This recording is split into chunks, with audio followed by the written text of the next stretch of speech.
السلام عليكم، كي دايرين؟ لاباس عليكم؟ صحتكم مزيانه؟ كنتمنى ان شاء الله هذا الفيديو يلقاكم على خير وبخير، تكونوا في احسن الاحوال.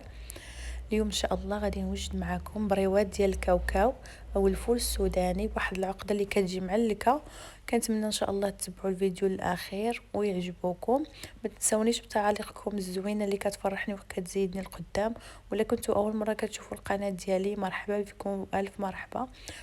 ضغطوا على زر اشتراك وتفعيل الجرس باش يوصلكم ان شاء الله كل جديد ديالي. هنايا البنات غادي ندوزو المقادير وطريقه التحضير. خديت هنا كيلو ونص تاع كاوكاو، دهنتو بشويه ديال الزيت، واحد جوج معالق كبار ديال الزيت النباتيه، درتو في الفران. غادي نخليوه حتى يذهب اللون ديالو. ما تيقوش في كاوكاو انكم تخليوه حتى يتحمر، راه ديما كيرجع عليه الصهد ديالو. شوفوا اللون ديالو كيفاش ولا.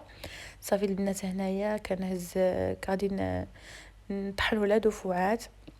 هنا كيلو ونص ديال الفول السوداني، درت معاه 400 غرام ديال السكر. نورمالمون كيلو كيديروا معاه نص كيلو ديال السكر، انا ما كيعجبنيش بزاف ديال السكر، درت معاه 400 غرام في داك كيلو ونص، حيت باقي غادي يتعسل وغادي يجي حلو بزاف. هنا كنطحنو في هاد الطحانه البنات اللي كتعلك لي كاللوز كاوكاو، يعني كتردو لي عقده عزيزه عليا، يعني مازال ما سخيتش بها، واخا تشققات لي درت ليها السكوتش ولكن باقا محتفظه عليها. حابين ما شاء الله ناخذ شي وحده اخرى بحالها. ديجا عندي وحده، ولكن هذه فيها 3 شفرات، اللي عندي فيها غير شفره وحده. هذه فيها 3 شفرات، يعني كتعلك زوينه. صافي هنايا من بعد ما تعلك لي هذاك كاوكاو كيما شفتوا، غادي نجربوا معكم. يعني كيدير تقدروا تشكلوا به اي حاجه. صافي واخا يبان لكم طلق الزيت ديالو، ما تخافوش منه، حيت كاوكاو كيشرب. درت معاه هنايا معلقه كبيره ديال القرفه وجوج معالق ديال الماء زهر. حتى الا احتاجيت غادي نزيد هنايا المكون اللي زدت البنات، اللي عطا واحد المذاق زوين مع داك الكاوكاو. درت واحد المعلقه صغيره ديال النكهه ديال الكراميل، جابت المذاق زوين بزاف. درت هنا جوج معالق كبار ديال الزبده. غادي نحاول ندعك هذيك العقده حتى ينسجموا المكونات مع بعضياتهم ويدخلوا في بعضياتهم، يعني ما تبقاش كل حاجه مفرقه، ونحصل على عقده اللي نقدر نشكلها كيف ما بغيت. هنا حولتها من داك البول في واحد القصريه باش نقدر اني ندعكها. ما ندعكوهاش بزاف حتى تخرج الزيت ديالها. شوفوا كاوكاو كيما شفتوا قبيله راه كان بحال جاري، هنا راه غير تجمع، يعني كيشرب. انا غادي نكورو كويرات. شوفوا هنايا الا بغيتو ديروا حتى ديك حين نشات ولا هكا، تقدروا تشكلوا هاد العقده هذه، راه كتجي زوينه بزاف.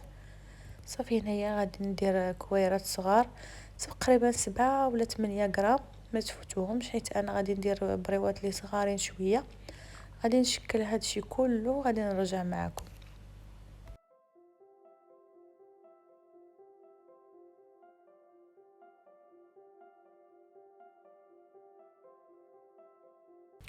صافي هنايا من بعد ما شكل دوك الكويرات كاملين، تقدروا تعبروهم كما قلت لكم 7 حتى 8 غرام.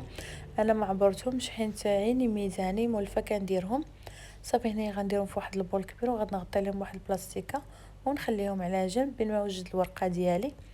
هنا البنات غادي نهضروا شويه على الورقه هنايا خديت الورقه الكبيره. البنات حاولوا تاخذوا الورقه اللي كتكون ديال البخار، الورقه ديك العاديه ما زويناش.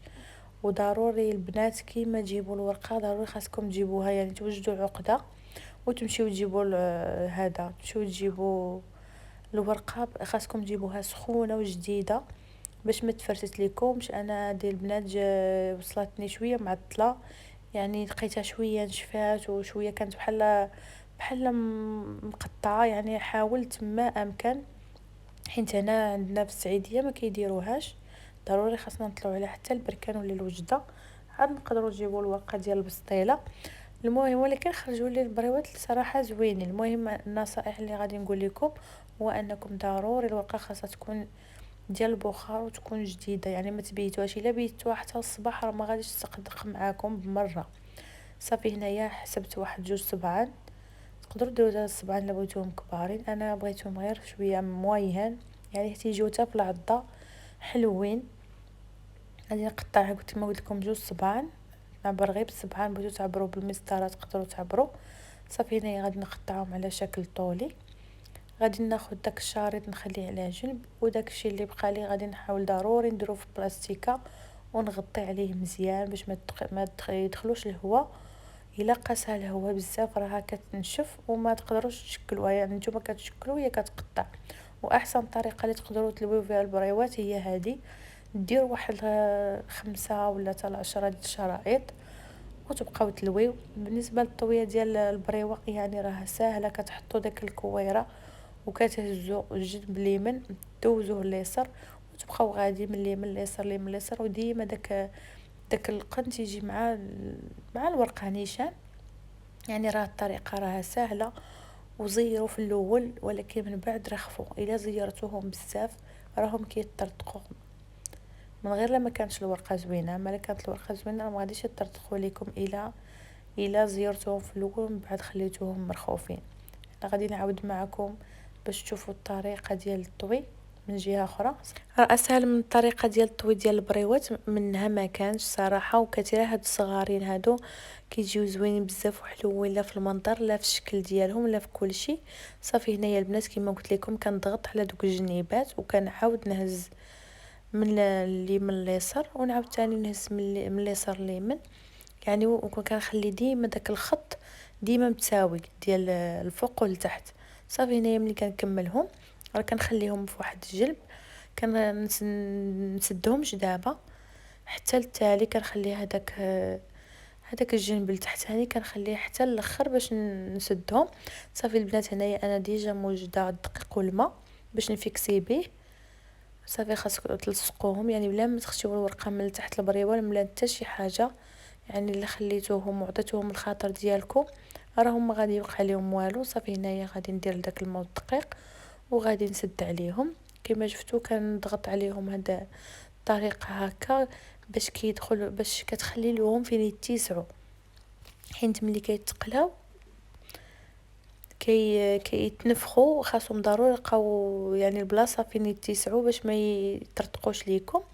صافي هنايا غادي نكمل هادو كلهم اللي راني وجدت وغادي نديرهم على جنب.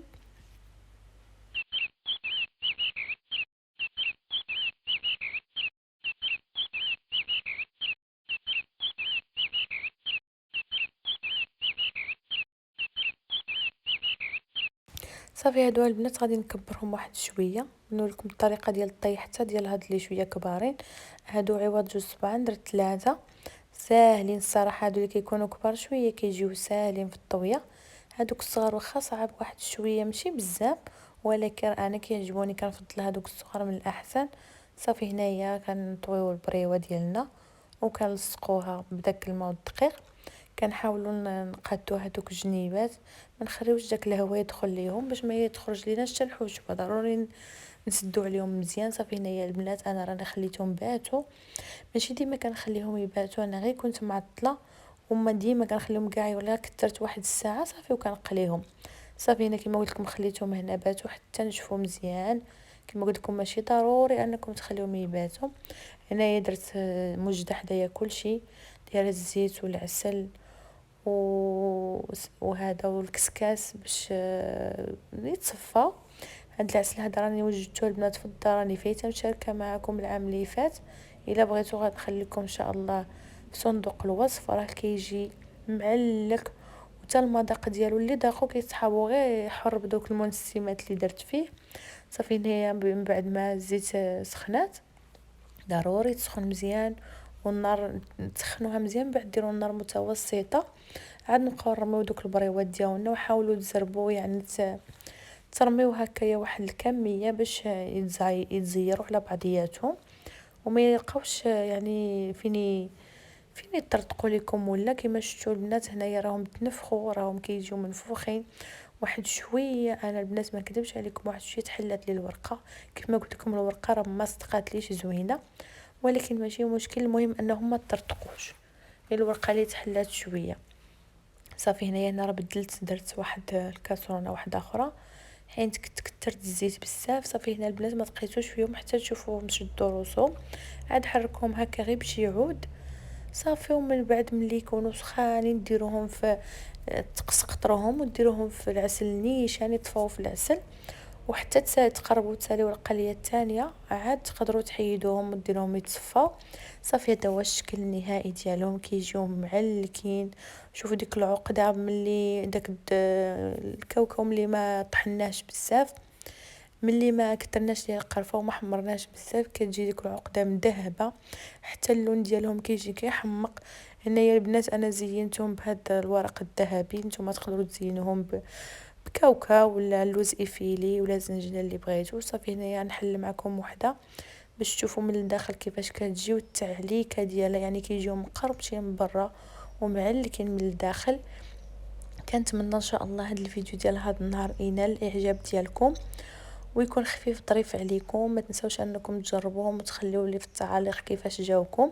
هنا البنات غادي نشارك معكم الطريقه كيفاش تحتفظوا بهم الا كانوا الناس هكا كيديروا لي كوموند، ولا الا كانوا غير في الدار تقدروا ديروهم غير في سوبيرا، ولا كانوا لي كوموند تقدروا ديروهم في هاد لي بواط هكا وفرشوا لهم السلوفان من التحت وديروا بوحده بوحده.